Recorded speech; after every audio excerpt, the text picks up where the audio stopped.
చిన్న ప్రార్థన చేసుకుని మరి వాక్యాన్ని ధ్యానిస్తాం. సర్వశక్తుల సర్వాధికారి రీతిలో తండ్రి సమాధానకర్త నీకే కృతజ్ఞతాస్తుతులు చెల్లిస్తున్నాను.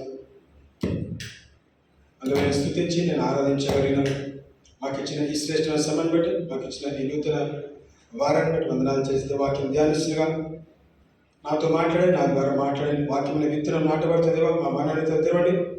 వాక్య ప్రత్యక్షత మమ్మల్ని నడిపించడం ప్రార్థిస్తూ యేసుక్రీస్తు పరిశుద్ధంగా మనం ప్రార్థించి వేడుకొచ్చున్నాం తండ్రి. ఆమేన్.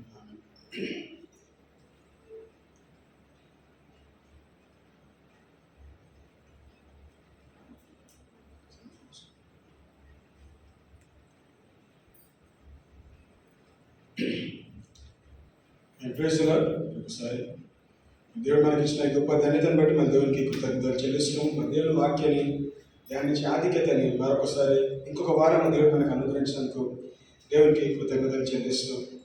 మరి ప్రత్యేకంగా మరి తీసుకున్న అంశం, మరి ఈ నెల దేవుడు మనకి ఇచ్చిన వాగ్దానం అన్కండిషనల్ లవ్ అని మనం ప్రకటిస్తున్నాం.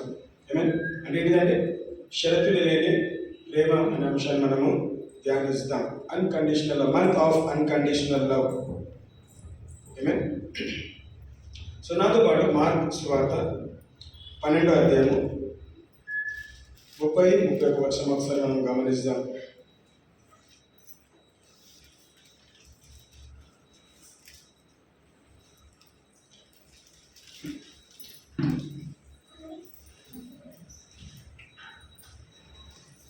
మార్కు సువార్త 12వ అధ్యాయము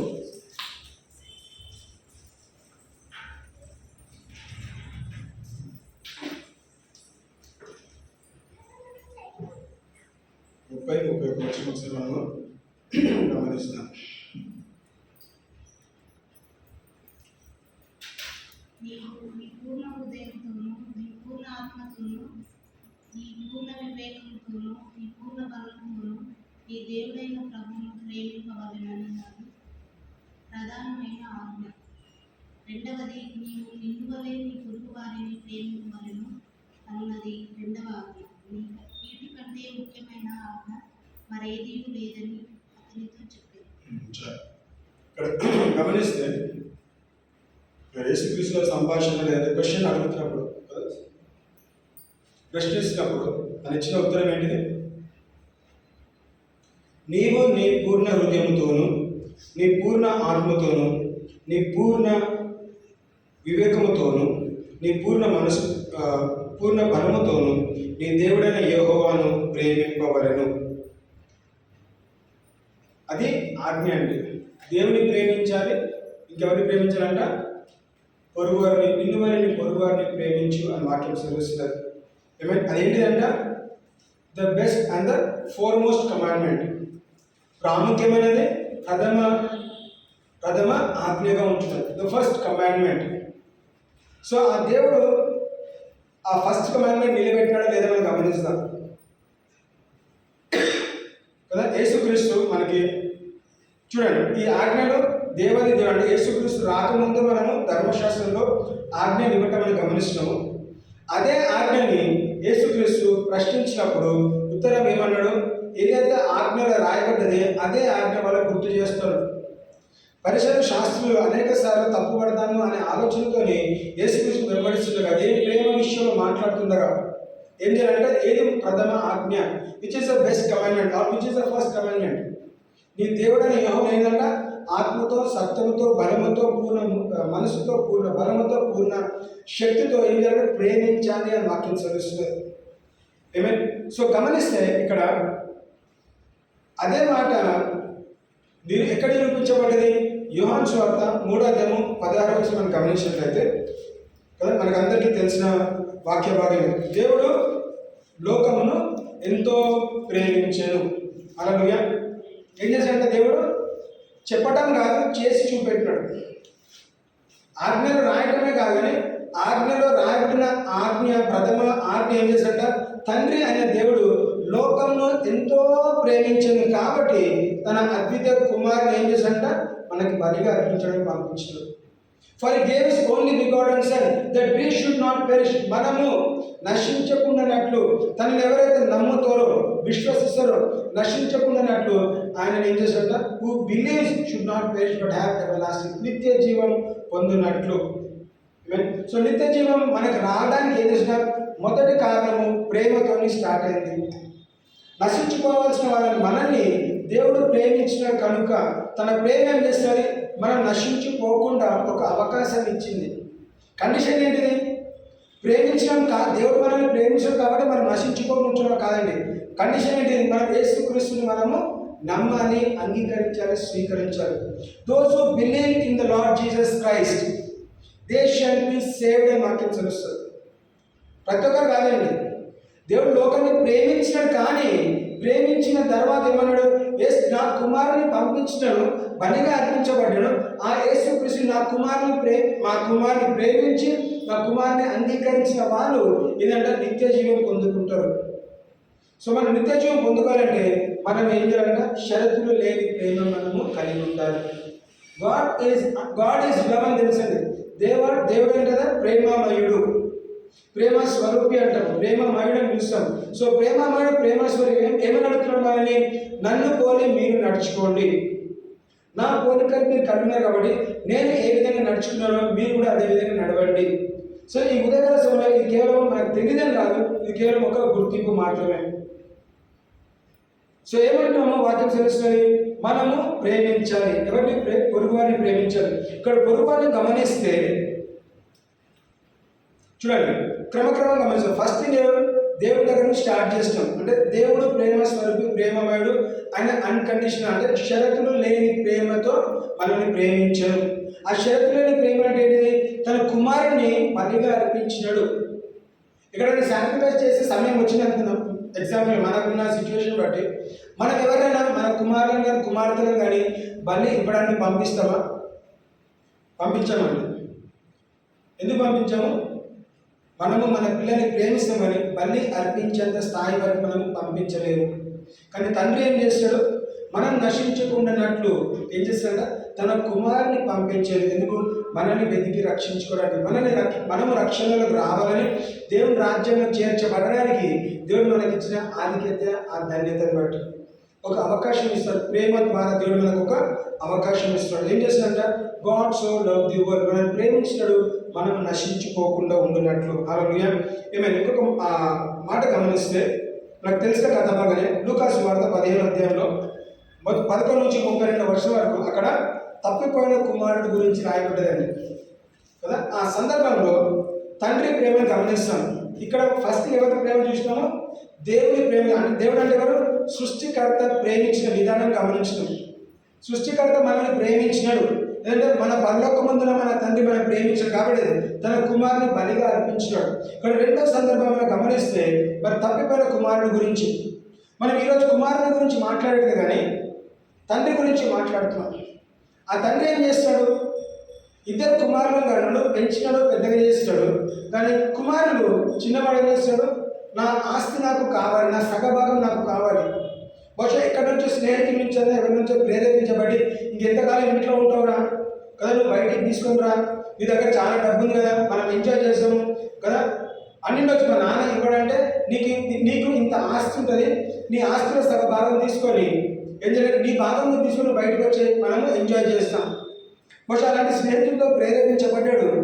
మనకు తెలుసు ఆ కుమారుడు డబ్బులు తీసుకొని వెళ్ళిపోవటము కదా, ఆ డబ్బు ఖర్చు పెట్టడము, చివరికి పందులో పొట్టు తినే స్థాయికి వచ్చినప్పుడు ఎవరిని గుర్తు చేస్తాడు? ఇద్దరు తండ్రిని గుర్తు చేస్తాడు.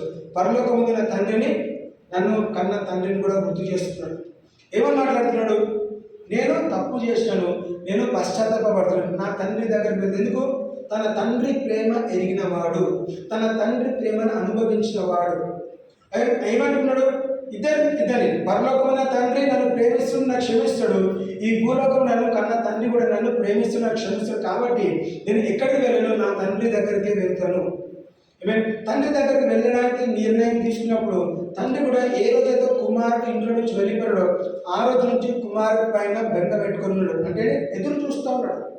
ఒకరోజు కాకపోతే ఒకరోజు నా కుమారుడు తిరిగి వస్తాడు, ఒకరోజు కాకపోతే ఒకరోజు నా కుమారుడు పశ్చాత్తాపడి తప్పు తెలుసుకొని నాన్న క్షమించు అని తిరిగి వస్తాడు అన్న హృదయ వాంఛ, ఆ ఆలోచన, ఆ తలంపులు ఏం చేశాడో ఒకరోజు రానే ఉన్నది, ఒకరోజు వచ్చినది. ఎప్పుడైతే కుమారుడు తిరిగి వస్తున్నాడో దూరంగా చూసి పరిగెత్తి ఆ తండ్రి ప్రేమ ఏం చేసిందండి, అక్కడ కట్టెలో బెల్ట్ పట్టుకొని నిలబడట్లేదు.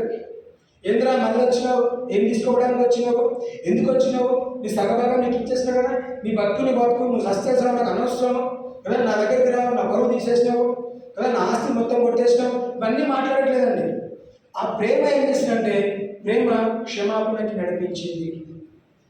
కుమారుడు చేసిన తప్పుని ప్రేమ కప్పిపెట్టింది. అందుకే వాక్యం ఒక దగ్గర రాయబడ్డది, love covers multitude of sins. ప్రేమ ఏం చేశారంట, మన తప్పులని కప్పివేస్తుంది. అంటే తప్పులు చేసుకుంటా వెళ్ళమని చెప్పట్లేదండి.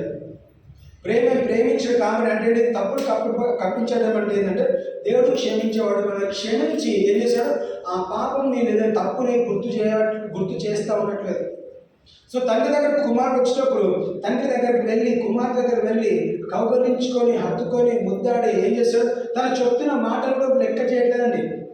నానా సరే నేను ఎందుకు వచ్చినానో నా మాటలు విను, నేను తప్పు చేస్తే నాకు క్షమించు కదా, నన్ను అంగీకరించు, ఒక సేవకుడు అంగీకరించు, నా కుమారస్థానం వద్దు, నేను నీ ఆస్తి మొత్తం తీసుకొని పాడు చేస్తాను, నన్ను క్షమించు, కేవలం ఒక బానిసగా ఉంటాను, ఒక సేవకుడు ఉంటాను, పని చేసుకుంటాను, 3 పూటలు భోజనం పెట్టు, ఒక చిన్న క్వార్టర్స్ నాకు చాలు. అది ఈ మాటలన్నీ కూడా చెప్తామని ఆలోచన వచ్చి ఇంత దూరం వస్తే కూడా తండ్రి చెప్పిన మాట వినకుండా, కుమారుడు చెప్పే మాటలు వినకుండా, నాకు అంటే కుమారుడు చూసిన వెంటనే తనకి ఏమర్థమైంది, నా కుమారుడు పశ్చాత్తాపడ్డాడు కదా, నన్ను గుర్తు చేస్తున్నాడు, ఇంటికి రావాలని ఆలోచన కలిగింది.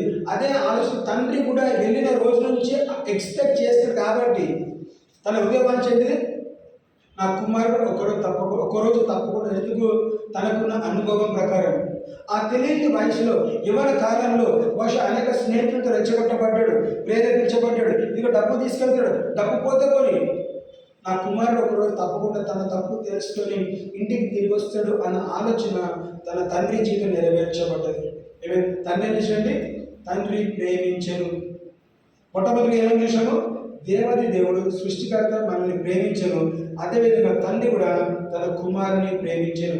క్షమించి ఇంట్లో తీసుకొని విందు చేసి ఏదైతే కోల్పోయినాడో, ఏదైతే పోగొట్టుకున్నాడో సమస్తము సమకూర్చిన తండ్రిగా మనము గమనిస్తున్నాం. హల్లెలూయా.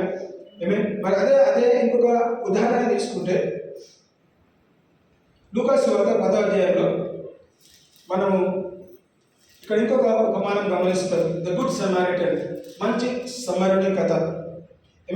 మంచి సమరుడు కానీ తన విషయంలో మనం గమనిస్తే ఒక స్ట్రేంజర్ అండి కదా, గుడ్ సమారిటన్.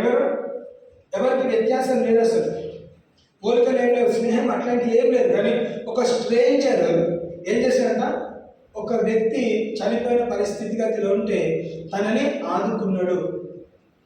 ఎరుసలేము నుంచి ఎరుకోపట్నం వెళ్తుండగా ఒక వ్యక్తిని ఏం చేశారంట, దొంగలించినారు, కొట్టినారు, దాదాపు కొన ప్రాణాలను వదిలేసి వెళ్ళిపోయినారు.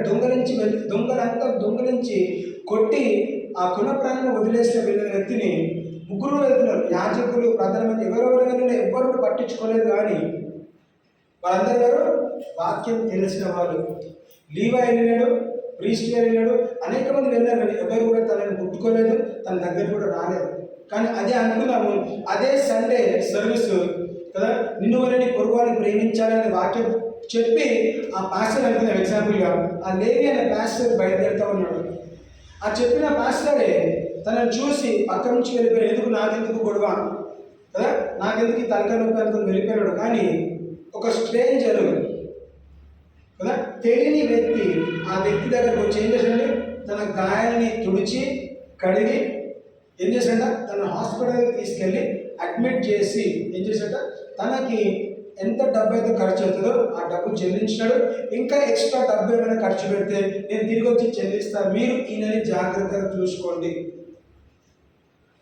నిన్ను వాళ్ళని పొరుగు వాళ్ళని ప్రేమించండి. ఒక స్ట్రేంజరు, తెలియని వ్యక్తి ప్రేమించగలిగితే బహుశా ఆ సమారిటన్కి వాక్యం తెలియకపోవచ్చు. కానీ తన పెంపకంలో తన తల్లిదండ్రులు నేర్పించిన విషయంలో బహుశా ఎక్కడైనా వినుంటాడు, ప్రేమించాలనే ఆలోచన కలిగినప్పుడు ఏం చేశాడట, ఆ ఎదుటి వాడిని, ఆ నేబర్ని తను పట్టించుకోగలిగినాడు. చాలాసార్లు మనం ఈ లోకంలో ఉంటున్నామండి, మనకు తెలియని వాళ్ళు చాలామంది ఉన్నారు బయట. మనం అనేక మందికి స్ట్రేంజర్ ఉంటాం కదా. మనం ఎట్లా వ్యవహరించాలి? మనము మంచి సమరులుగా వ్యవహరించాలి. We should become a good Samaritan. తెలియని వానికి చాలాసార్లు తెలిసిన వారికి సాయం చేయడం చాలామంది చేస్తారండి. తెలియని వారికి ముఖం తెలియని వారికి సహాయం చేయడమే అది నిన్ను వల్ల నీ పొరుగు వారిని ప్రేమించిన వాగ్దానం నెరవేర్చబడుతుంది కదా. షరతులు లేని ప్రేమ. ఆ సమారిటన్ ఏం ఎక్స్పెక్ట్ చేయలేదు. ఈయనని స్వస్థపరిస్తే ఈయనకి మంచిగా అయిన తర్వాత నువ్వు మంచిగా ఫస్ట్ తర్వాత నేను నీకు ఏదైతే ఖర్చు పెట్టినానో నువ్వు నాకు తిరిగి ఇవ్వమని అడగట్లేదండి అక్కడ. ఆయన బాధ్యత ఏంటిది? కొట్టుమిట్టాడుతుందో కొన ప్రాణంతో ఉన్న వ్యక్తిని తీసుకొని వెళ్ళి హాస్పిటల్ అడ్మిట్ చేయడము తన బాధ్యతగా తీసుకున్నాడు.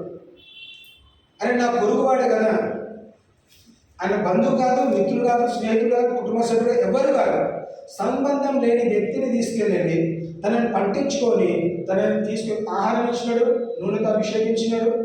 ఆ వ్యక్తిగతంగా గమనిస్తే చాలా పెద్ద అంశం అది. కానీ మూలాంశం ఏంటిది? షరతులు లేని ప్రేమతో ప్రేమించినాడు. He didn't expect anything back from him. నువ్వు నన్ను తిరిగి నాకు డబ్బు కట్టాలి, నువ్వు నన్ను తిరిగి ప్రేమించాలి, నేను నీకు ఈరోజు సహాయపడుతున్నాను, నువ్వు నాకు మరొకసారి సహాయపడాలని అలాంటి షరతులు లేకుండా, కండిషన్స్ లేకుండా. తండ్రి కూడా కండిషన్స్ లేకుండా కుమారుడు వస్తే మన భరోసా లేదండి. ఈరోజు నేను ఇంట్లోకి రాణిస్తే రేపటి రోజు మళ్ళీ మొదటి చేసిన తప్పే మళ్ళీ చేసిన కండిషన్స్ ఏం లేవు, భరోసా లేదు కదా. నమ్మలేము, ఒకసారి చేసి ఇంకొకసారి తప్పు చేయొచ్చు. కానీ తండ్రి సంపూర్ణ నమ్మకంతో క్షమించాడు కాబట్టి ఇక మీద నా కుమారుడు తప్పు చేయలేడు అన్న ఆలోచనతోని ఆ కుమారుడు ఇంట్లోకి రానివ్వగలిగినాడు కదా. మనం రానివ్వమండి. వచ్చినావు కదా, ఒకసారి వెళ్ళినాం, ఇంట్లో నుంచి వెళ్ళగొట్టినాం, ఇంట్లో నుంచి వెళ్ళిపోవాలి. అరే పశ్చాత్తాపడడానికి క్షమించండి కూడా డౌట్స్ ఉంటాయి. వీడు మళ్ళీ వచ్చాడు, మళ్ళీ ఏం తీసుకొని వెళ్ళడానికో, మళ్ళీ ఏం అడుగుతాడో, మళ్ళీ ఏం ఆస్తి అడుగుతాడో, మళ్ళీ ఏం గొడవ పెడతాడో అలాంటి ఆలోచన ఉంటుంది. కానీ ప్రేమ ఏం చేసింది? తన తప్పుని కప్పిపెట్టింది, ప్రేమ ఆహ్వానించింది. దేవుడు మనల్ని ప్రేమించాడు కాబట్టి మన తప్పులని క్షమించి మనల్ని తన మందిరంలోకి, తన సన్నిధిలోకి ఆహ్వానిస్తాడు. మనం వెళ్ళాల్సిన బాధ్యత మనది కదా. బలవంతం చేయట్లేదండి. నేనే మార్గము సత్యము జీవం అన్నాడు. నా ద్వారానే అంటే మీరే తండ్రి దగ్గర వెళ్ళాలంటే మీరు నా ద్వారానే తండ్రి దగ్గర వెళ్తారు కాబట్టి మీరు నా దగ్గరికి రండి, నేను మిమ్మల్ని తీసుకొని వెళ్తాను. తన దగ్గరికి వెళ్ళాల్సిన బాధ్యత మనది, తండ్రి దగ్గర తీసుకెళ్లాల్సిన బాధ్యత మరి యేసుక్రీస్తు ఆయన స్వయంగా తీసుకుంటా ఉన్నాడు. ఎందుకు? ప్రేమించినాడు కనుక. షరతులు లేని ప్రేమ, అన్కండిషనల్ లవ్. ఇంకొక ఉదాహరణ తీసుకుంటే మొదటి సమయం 18 గమనిస్తే దాంట్లో ఆ అంశంలో లేదంటే ఆ అధ్యాయంలో మనము దావీదు ఇంకా యోనాతాను గురించి మనము ధ్యానిస్తూ ఉంటాం. దావీదు ఇంకా యోనాతానులో మనము స్నేహం గురించి చాలాసార్లు మాట్లాడతామండి. మంచి స్నేహం అంటే ఏంటిది? షరతులు లేని స్నేహంలో ప్రేమ కూడా కనబడతా ఉన్నది. యోనాతాను దావీదుని ఎంతగా ప్రేమించాడో దావీదు కూడా యోనాతాను అంతగా ప్రేమించాడు. యోనాతాను వల్ల నాన్న సౌలు శత్రువు అయినప్పటికీ కూడా, లేదా సౌలుకి దావీదు శత్రువు అయినప్పుడు కూడా యోనాతాన్ని గర్దించిన తండ్రి సౌలు, నా శత్రువు అయిన దావీదుతో ఎందుకు స్నేహం చేస్తున్నావు, నువ్వు అంటే ఎందుకు ప్రేమిస్తున్నావు, నేను మనకు చంపాలనుకుంటున్నాను. అలాంటి ఆలోచన వచ్చినప్పుడు వారిద్దరు అంటే స్నేహితుల మధ్యలో ఉన్న ప్రేమ ఒకరినొకరు కాపాడుకోగలిగినారు. తండ్రికి వ్యతిరేకంగా వెళ్ళి తన స్నేహితుని ప్రేమించాడు కాబట్టి దావీదు దగ్గరికి వెళ్ళి ఏం చేస్తాడు? దావీదుని రక్షించగలిగినాడు. ఇదిగో మా నాన్న నిన్ను చంపడానికి ప్లాన్స్ చేస్తూ ఉన్నాడు, మనం తప్పకుండా నువ్వు ఇంకా ఇక్కడే ఉంటే నేను చంపడానికి వెనకాడడు, నువ్వు దయచేసి ఇక్కడి నుంచి పారిపో. సో ప్రేమించాడు కాబట్టి యోనాతాను దావీదుని ప్రేమించాడు కాబట్టి దావీదుని ఏం చేస్తాడు? నువ్వు పారిపోయేలాగా చేస్తాడు. తండ్రికి వ్యతిరేకంగా, తండ్రి పక్షాన లేడని. తండ్రి ఎందుకు వ్యతిరేకంగా ఉన్నాడు? నా స్నేహితుడు నేను ప్రేమించాను, నువ్వు చంపడానికి సిద్ధపడ్డా కాబట్టి నువ్వు చేసిన ప్లాన్స్లో నేను నీతో ఏకీభవించాను. ఎందుకు? చెడు కార్యం చేసిన కాబట్టి. మంచి కార్యం చేస్తే నేను నీతో ఏకీభిస్తాను, కానీ నువ్వు చేసేది తప్పు.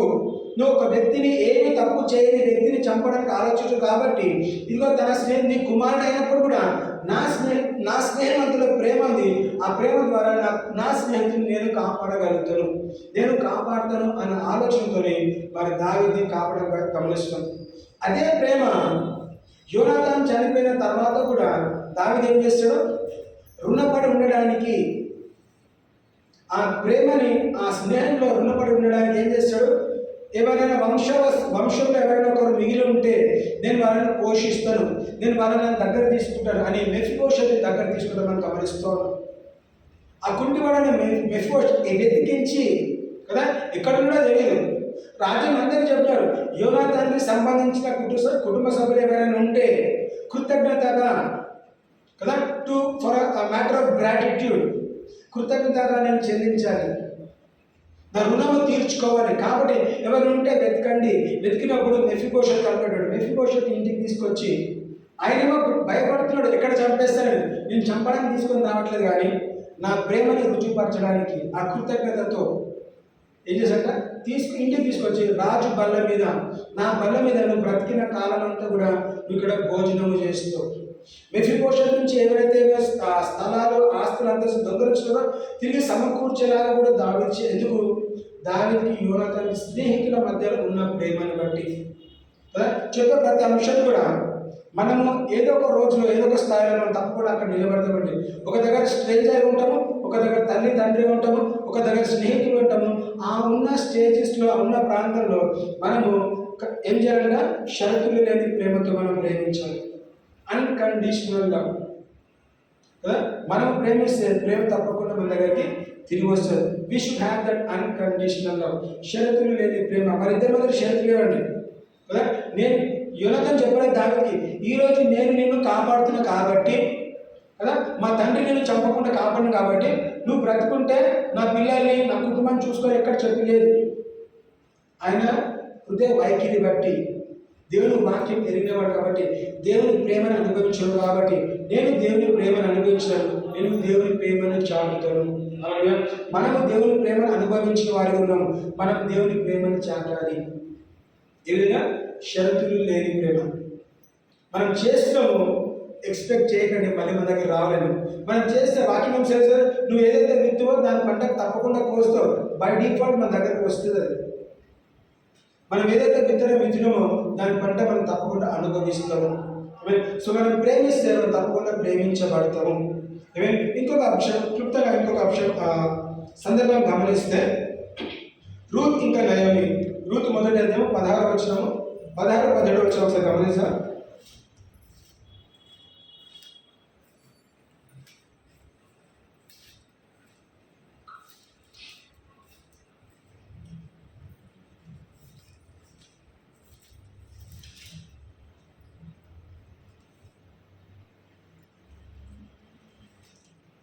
రూతు మొదటి అధ్యాయం 16-17 వచనం.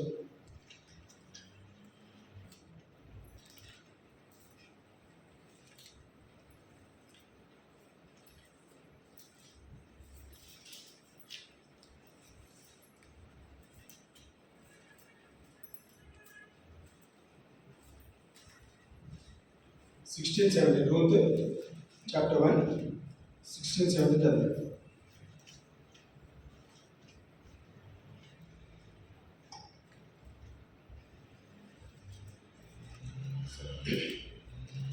అందుకు రూతు, నా వెంబడి రావద్దనియు నన్ను విడిచి పెట్టమనియు నన్ను బ్రతిమాలు కొనవద్దు. నీవు వెళ్ళు చోటుకే నేను వచ్చేదను, నీవు నివసించు చోటునే నేను నివసించదను. నీ జనమే నా జనము, నీ దేవుడే నా దేవుడు. నీవు మృతి పొందు చోటును నేను మృతి చెందేదను, అక్కడనే పాతి పెట్టబడదను. మరణము తప్ప మరి ఏదైనా నిన్ను నన్ను ప్రత్యేకించ ఎడల యెహోవా నాకు ఎంత కీడైన చేయనను కాక అని కదా. తన ఉద్దేశం ఏంటిది అంటే, అత్త కోడల మధ్యలో ఉన్న ప్రేమని మనం ఇక్కడ గమనిస్తున్నాం. అత్తను ఏం చేస్తున్నది, తనకున్న ఆలోచన ఏంటిది, నా భర్త చనిపోయాడు, కుమారుడు చనిపోయినారు, నీకు సంతానం లేదు, నువ్వు ఇంకా యవ్వన కాలం ఉన్నావు, మీరిద్దరు కూడా ఇంకా ఇద్దరు కూడా పంపించడానికి సిద్ధపడుతున్నారు. మీరు వెళ్ళిపోండి అమ్మా, నా దగ్గరికి ఏం లేదు, మీరు వచ్చి కూడా వేస్ట్ అవుతుంది, మీరు వెళ్ళండి, ఇంకొక వివాహం చేసుకొని మీ మీరు బ్రతకండి. కానీ రూతు తన అత్తగారు ఎంత ప్రేమించిందంటే, చదివిన వాక్యం ఏమిటిది, నువ్వు ఎక్కడ ఉంటే నేను అక్కడ ఉంటా, నువ్వేం తింటే నేను అది తింటా, నువ్వు ఏ దేవుని ఆరాధిస్తే నేను అదే దేవుని ఆరాధిస్తా, నువ్వు ఎక్కడ చనిపోతే నేను కూడా అక్కడ చనిపోతాను, నువ్వు ఎక్కడ పాతి పెట్టబడితే నేను కూడా అక్కడ పాతి పెట్టబడతాను, నువ్వు ఎక్కడ వెళ్తే నేను అక్కడ ఉంటాను. అంటే ఏంటిది? ఏమైనా వస్తుందని చేయట్లేదండి. అతన్ని ప్రేమించింది కాబట్టి. ఏ స్థితిగతులు ప్రేమించినది? భర్త కుమారుడు ఉన్నప్పుడు ప్రేమించింది, కొత్తగా కోడలుగా వచ్చినప్పుడు అప్పుడు ప్రేమించింది, కుమారుడు చనిపోయినందుకు కూడా అతన్ని విడిచిపెట్టకుండా ప్రేమిస్తూ ఉన్నది. ఎందుకు ప్రేమించింది? తన జీవితం గమనిస్తే ఒక కోడలుగా, ఒక మంచి భార్యగా కూడా మనం చూస్తున్నాం. బోవాస్ని వివాహం చేసుకున్న తర్వాత ఒక మంచి భార్యగా, ప్రేమించే భార్యగా మనము గమనిస్తాం. కోడలుగా తను నిలబెట్టుకునేది, ఏం నిలబెట్టుకుంది? ప్రేమని, అతన్ని ప్రేమించి కోడలుగా తన జాబ్ రెస్పాన్సిబిలిటీ నిలబెట్టుకునే. అదేవిధంగా భార్య అయిన తర్వాత కూడా బోవాస్తో కలిసి ఉండడం మనం గమనిస్తాం. దేవుడు మార్గం చేశాడు. చూడండి, అక్కడ గమనిస్తే ఒక విధవరాన్ని దేవుడు ఎందుకు పట్టించుకున్నాడు? తను ప్రేమించింది కాబట్టి కదా. మార్గం సరళం చేసినాడు. నాకు ఎవరు భర్తనిస్తారు? ఊరు కానీ ఊరు, దేశం కానీ దేశం, మతం కానీ మతం ప్లేస్కి వెళ్ళినప్పుడు దేవుడు ప్రణాళిక ఉంది కాబట్టి దేవుడు ఏం చేశాడు? నువ్వు వెళ్ళు ప్రతి చోటనే మార్గం సరళం చేస్తాడు. సో రూతు మార్గం ఎందుకు సరళం చేశాడు? తన అత్తని గౌరవించింది, ప్రేమించింది కాబట్టి. నీ బతుకమా, నేను ఎవరకాలు ఉన్నాను, నేను వెళ్ళి వేరే పెళ్లి చేసుకుంటా, నేను రూత్ అలా ఇంకొక అమ్మాయి అయినా కానీ ఈ అమ్మాయి అనుకుంటే ఏం చేస్తుంది? నిన్ను విడిచి ఎందుకు? నువ్వు ఒంటరిదానిలో ఉన్నావు, నీకెవరు తోడు లేరు. నేను ఇంకొక పెళ్లి చేసుకుంటాను, కానీ నీకు ఎవరు ఉన్నారు? నువ్వు ఇంకొక వివాహం చేసుకో, ఎందుకంటే నువ్వు వృద్ధురాలివి, నీ వయసు అయిపోయింది.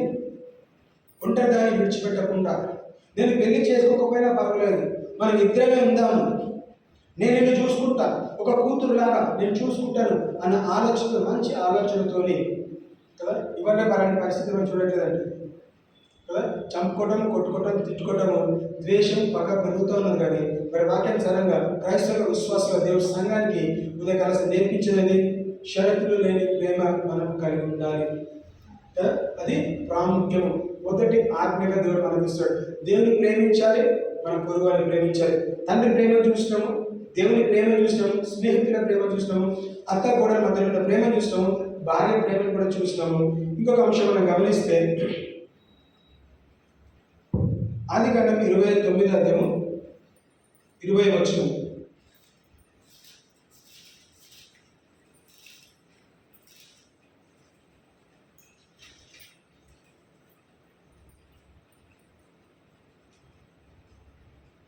ఆదికాండము 29:20 వచ్చింది.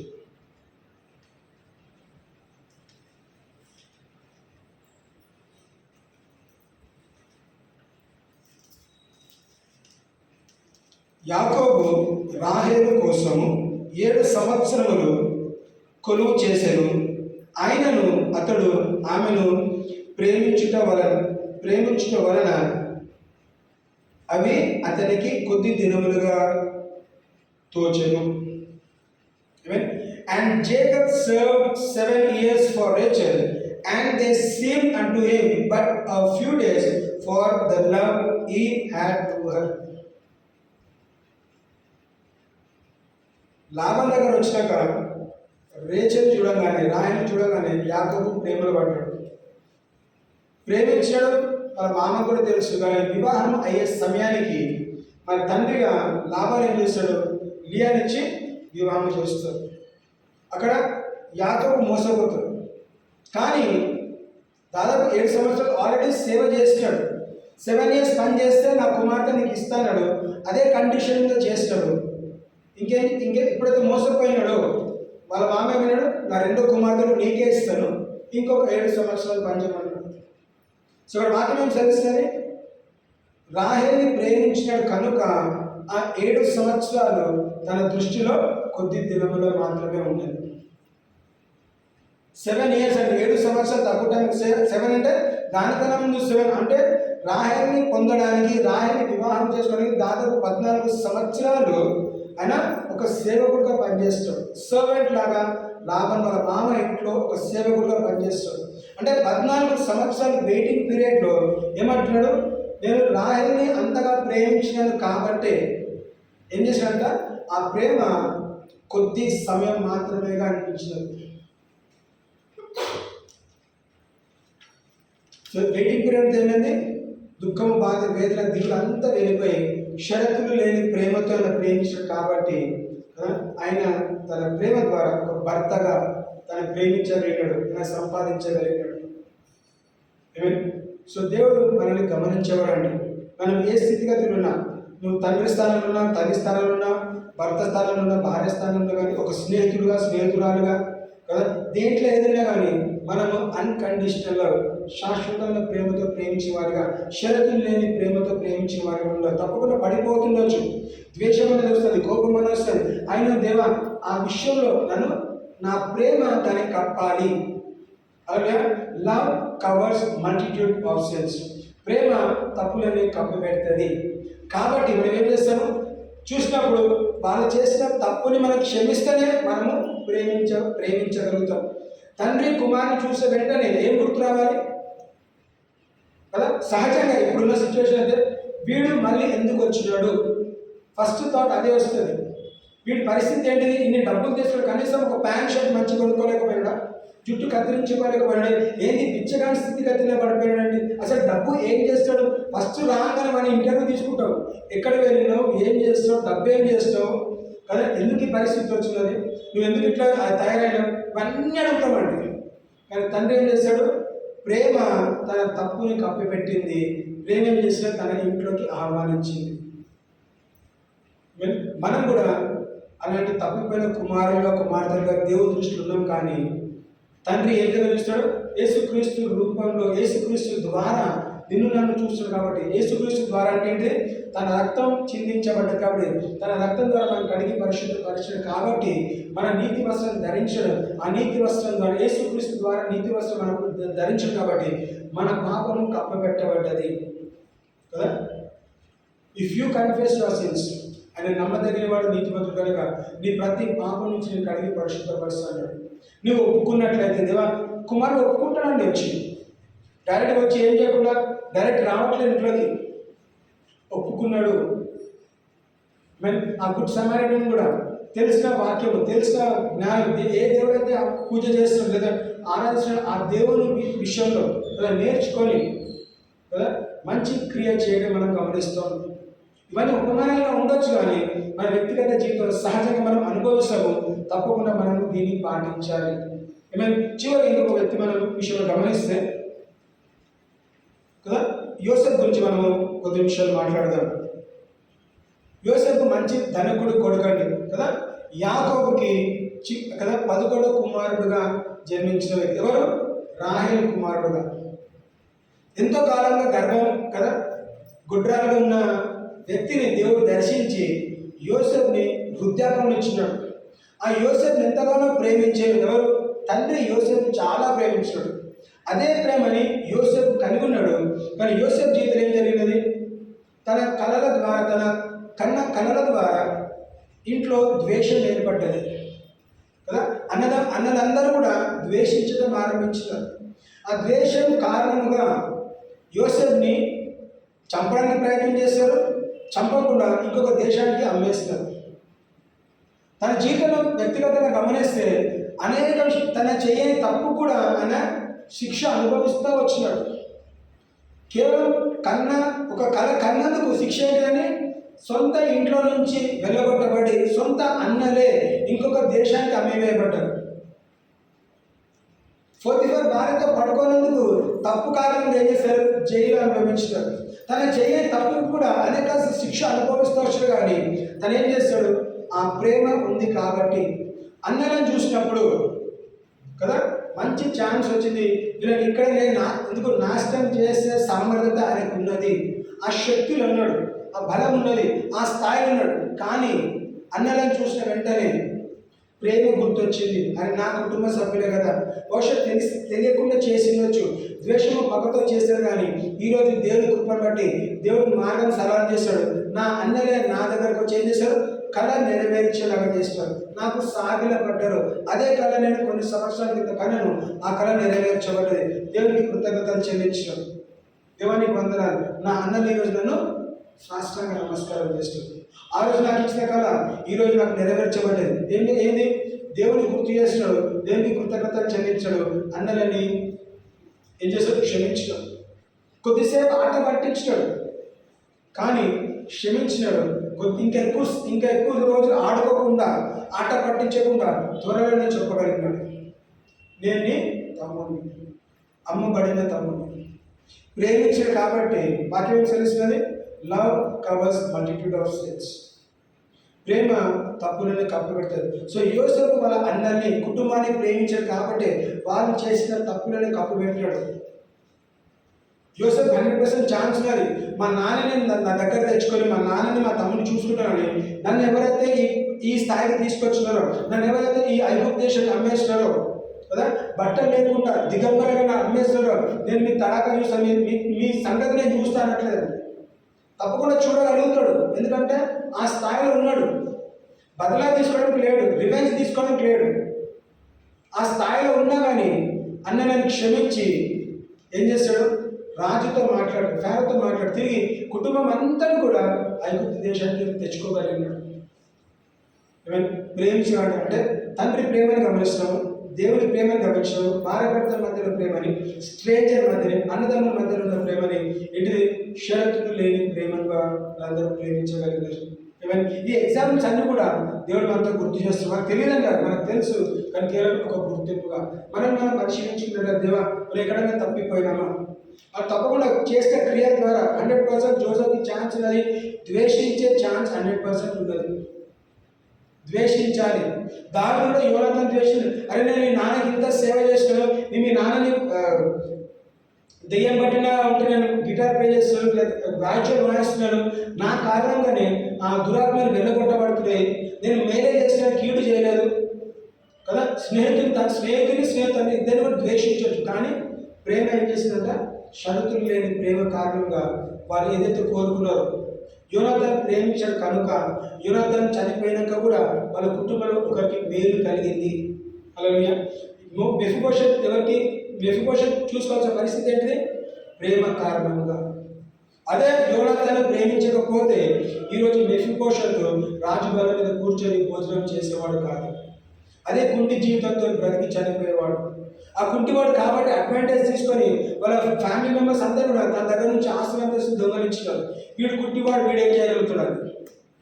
కానీ ఎప్పుడైతే దావీదు దగ్గర తెచ్చుకున్నాడో పోగొట్టుకునే కూడా సమకూర్చగలిగినాడు.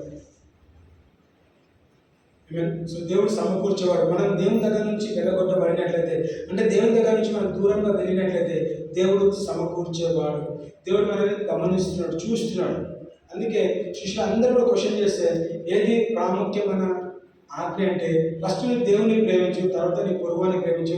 అన్ని సమస్యలకి ఇది ఒక్కటే ఆన్సర్.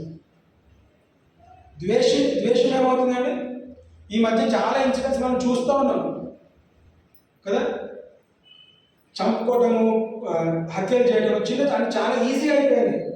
వాళ్ళకి తెలిసి హత్య చేస్తాము, చంపేస్తాము, తర్వాత జైలు శిక్ష అనుభవిస్తాము. ఇవన్నీ కూడా తెలిసినప్పుడు కూడా కేవలం ద్వేష కారణంగా, పగ కారణంగా, కోపం కారణంగా చిన్న చిన్న ఇన్సిడెంట్స్ అని, సిల్లీ ఇన్సిడెంట్స్ అనిపిస్తాయి వాళ్ళకి.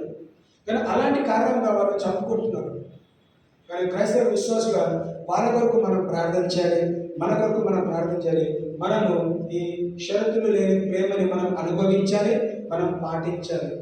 కేవలం మనం వినటం కాదండి, మనం విన్నదాన్ని దేవ నాకు సహాయం చేయాలి. మరి కష్టం, అరే నువ్వు ద్వేషిస్తున్నావు దేవ, ఆ ద్వేషాన్ని తొలగించి ప్రేమ, ఆ ద్వేషం స్థాయిలో ప్రేమని నాటు అని అడిగినట్లయితే దేవుడు తప్పకుండా చేయగలుగుతాడు కదా. మనం మానవులండి, ఎవరైనా పర్ఫెక్ట్గా కాదు. కోపంలో తప్పకుండా కోపపడతాము, ద్వేషంలో ద్వేషిస్తాము, 100% చేస్తాము. కానీ వాక్యానికి అనుసారం, వాక్యం ద్వారా దేవుడు మనకి హెచ్చరికలు ఇచ్చి గుర్తు చేస్తాను. ఇక్కడ మనం తప్పిపోయినామా, పడిపోతున్నామా, దేవుడు గుర్తు చేసి, నేను మిమ్మల్ని ప్రేమించిన విధానంగా మీరు ఒకరొకరు ప్రేమించండి. As I love you, you also love others అని వాక్యం సెలవుస్తుంది. సో మనల్ని, మనం పొరుగు వారిని మనం ప్రేమించాలి. మన కుటుంబ సభ్యులను, మన బంధువులు, మన స్నేహితులని, మనం ఉన్న స్థాయిలో, ఏ సిచ్యువేషన్, ఏ స్థాయిలో ఉన్నామో కదా, 100% పడిపోయే ఛాన్సెస్ ఉంటాయి. కానీ దేవుడు మనకి తప్పకుండా సహాయం చేస్తాడు. మనం సహాయం కోరాలి. ఏమైనా నేను మానవుగా ఉంటున్నాను, ఈ పరిస్థితులు ఉన్నాను, బలహీనంలో ఉన్నాను, ప్రేమించే స్థాయికి నేను నడిపించు. షరతులు లేని ప్రేమతో నేను ప్రేమించగలగాలి. భార్యని, నా భర్తని, నా పిల్లల్ని, నా స్నేహితులని, నా ఉద్యోగంలో, నా కొలీగ్స్ని ఎక్కడ వెళ్ళినా కానీ దేవుని ప్రేమని చాటిన వాడు ఉండాలి కదా. చాలాసార్లు సినిమా డైలాగ్సే కాదండి, వాక్యంలో రాయబడ్డది, సినిమాలో వచ్చినది కాదు. మనం వాక్యంలో రాయబడ్డ వాక్యాన్ని బట్టి మనం నడుచుకున్నట్లయితే కదా దేవుని ఆశీర్వాదం మనం ఖచ్చితంగా అనుభవిస్తాం. హల్లెలూయా. దేవుని కొద్ది మాటని దీవించుగాక.